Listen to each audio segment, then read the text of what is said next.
అలాంటి పరిస్థితి వచ్చింది. ఈ రాజకీయాలు మనకు అవసరమా అని అడిగింది.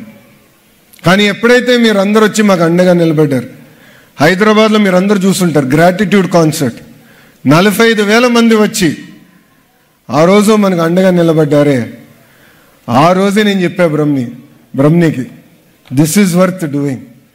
దీనివల్లనే ప్రజలకి మనం సేవ చేయాలి, ప్రజల దగ్గర మెప్పు పొందాలని చెప్పాను. అంతేకాదు 2024 ఎన్నికల్లో సొంత రాష్ట్రాన్ని కాపాడేదానికి ఇదేదో తెలుగుదేశం పార్టీ ఎన్నికల్లో, జనసేన ఎన్నికల్లో, లేదంటే భారతీయ జనతా పార్టీ ఎన్నికల్లాగా మీరు చూడలా. ఇది మీ సొంత ఎన్నికల్లాగా చూశారు. అంటే మీరే ఒక ఎమ్మెల్యేగా, ఎంపీగా నిలబడితే ఎంత కష్టపడతారో ఇక్కడున్న ప్రతి వ్యక్తి కష్టపడ్డారు. మీలో చాలామంది రవి గారు ఆనాడు పిలిపిస్తే పెద్ద ఎత్తున ఫోన్ కాల్స్ చేశారు. కొంతమంది 4,000, 5,000 మందికి ఫోన్ కాల్స్ చేశారు.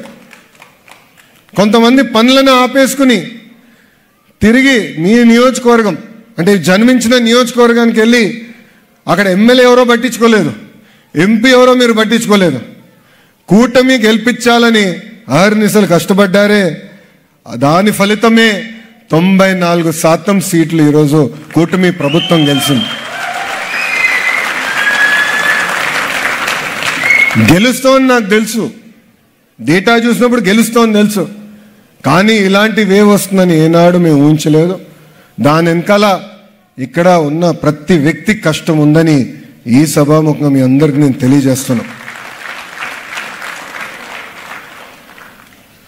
మీరు మాకు అద్భుతమైన మ్యాండేట్ ఇచ్చారు.